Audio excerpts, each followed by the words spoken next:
안녕하세요. 암 전문의 김자영 원장입니다.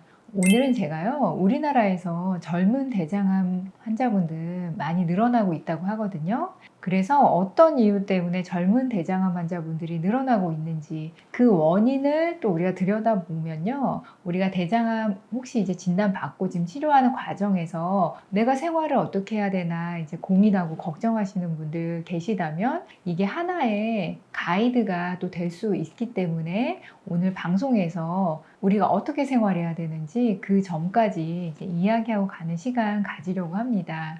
2022년도에요. 이제 란셋이라는 저명한 논문에 역학 논문이 실렸어요. 어떤 역학 논문이 실렸냐면 젊은 대장암 환자분들이라 하면 누구를 이야기하냐면요. 20대, 30대, 40대 대장암 환자분들을 전 세계적으로 젊은 대장암 환자라고 이제 명명하거든요. 자, 이랬을 때 이 젊은 대장암 환자분들이 어느 나라에서 가장 많이 지금 진단되고 있나 살펴봤더니 당혹스럽게도 우리나라가 제일 많은 1위를 차지했어요. 인구 10만 명당 약 13명, 13명의 젊은 대장암 환자가 진단받고 있는 나라로 1위를 차지했고, 자, 그 다음에 이것만 1위가 아니라 연간 증가율도 4.2%로 우리나라가 전 세계에서 1위로 젊은 대장암 환자가 증가하는 증가율이 가장 높은 걸로 연구에서 이제 발표가 났거든요. 자, 물론 이거를 지금 현재도 우리나라가 1위다 이렇게 이야기할 수는 없어요. 왜냐면 이게 2022년에 란셋지에 났지만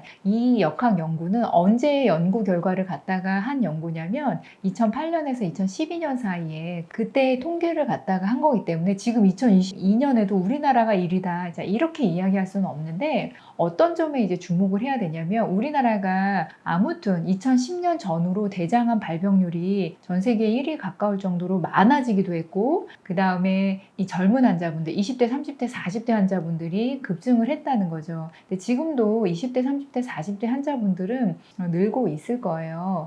그런데 여기서 또 주목해서 봐야 될 게 뭐냐면 왜 젊은 대장암 환자분들이 늘어날까? 이거에 대한 여러 역학 연구들도 있는데 여기서 소개된 역학 연구의 결과에서는 어땠냐면 어떤 경우에 젊은 대장암 환자분들이 늘어나나 역학 연구를 했더니 하루에 14시간 이상 앉아있는 일을 하는 경우 이 경우에 대장암 발병률이 2.6배 높아지더라. 자, 그 다음 두 번째로 대장암 발병률, 특히 젊은 대장암 발병률을 높인 원인에 대해서 어떤 결과가 나왔냐면 하루에 2회 이상 과당이 가미된 음료를 마시는 경우 매일매일 자, 이 경우에 약 2.2배 대장암 발병률, 특히 젊은 환자의 대장암 발병률이 늘어나더라는 거예요.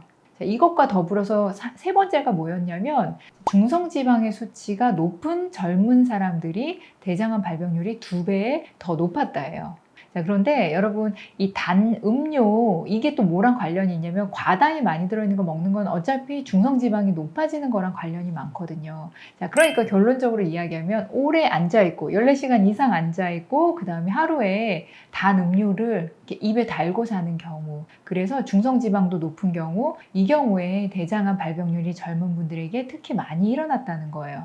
저도 이 논문 보고 나서 놀란 게 저도 가끔은 진료 보고 뭐 좀 하다 보면은 14시간 이상 앉아 있다가 거의 움직임 없이 집에 가서 자거나 이런 경우들 꽤 많이 있거든요. 그러니까 몸을 자꾸 움직이는 게 대장암을 낮추는데 예방하는 데 도움이 된다는 거고 그 다음에 우리 암 환자분들은 이미 진단받은 이후에는 탄산음료라든지 설탕이 가미된 과당이 가미된 음료들을 안 드시잖아요. 이것도 너무 중요하다. 우리가 사 먹는 음료수들은 그냥 다 끊으셔야 된다 이 이야기 많이 드렸는데 음료수 자체가 그런 결과를 줄 수 있다. 그 다음에 우리 몸에 중성지방이 높아지는 거 여러분들이 꼭 지방만 많이 먹어야 중성지방이 높아진다 생각하는데 중성지방은 우리가 과당을 많이 먹을 때도 높아지는 거거든요. 그래서 결국 이 모든 것을 종합하면 우리가 대장암 혹시 이제 진단받고 관리하는 경우에 우리 생활에서도 중요한 거는 몸을 많이 움직여야 된다.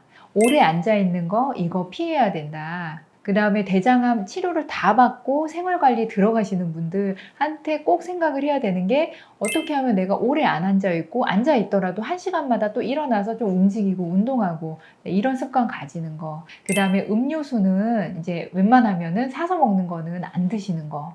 습관으로 그냥 물 마시는 거, 이 습관 들이는 거. 그 다음에 과당이 함유된 음식들 자꾸 줄이는 거. 과당이 함유된 거는요, 우리가 보통 인스턴트로 먹는 음식들에는 대부분 들어가 있다고 보시면 돼요. 그래서 웬만하면 원재료 이용해서 만든 음식들 드시려고 노력하는 거, 이게 대장암 우리가 치료한 다음에 생활 관리하는 데도 중요하고, 그 다음에 지금 대장암 진단받고 치료하는 과정에도 너무 중요한 생활 관리 수칙이 될 겁니다. 20대, 30대, 40대 대장암 환자분들은요, 진단받았을 때 3기인 경우들도 많고, 전이암 같이 진단받는 경우들도 많으세요. 왜냐하면 이분들은 내시경을 정규로 해야 되는 그 나이가 아니기 때문에 보통은 어떤 증상이 심화됐을 때 병원에 가시거든요. 그래서 대부분 3기 이상이 좀 많은 편입니다. 그래서 지금 치료하는 분들 중에서도 마음이 좀 힘든 분들 계실 텐데, 만약에 지금 내가 원래 했던 생활 수칙 중에 제가 말씀드린 거, 오래 앉아 있거나 또는 단 음료 드시는 거, 과당이 포함된 또는 인스턴트 음식들 많이 드시던 습관이 있었던 분들 계시다면 이 습관 고치고, 그 다음에 우리가 지금 하는 치료들 또 최선을 다하면은 또 좋은 결과로 갈 수 있는 게 또 대장암이기 때문에 우리가 끝까지 치료 잘 받으셨으면 좋겠습니다. 여러분들이 받는 표준 치료와 더불어서요, 생활 관리도 잘해서 암 치료 꼭 성공했으면 좋겠습니다. 암 치유할 수 있습니다. 화이팅!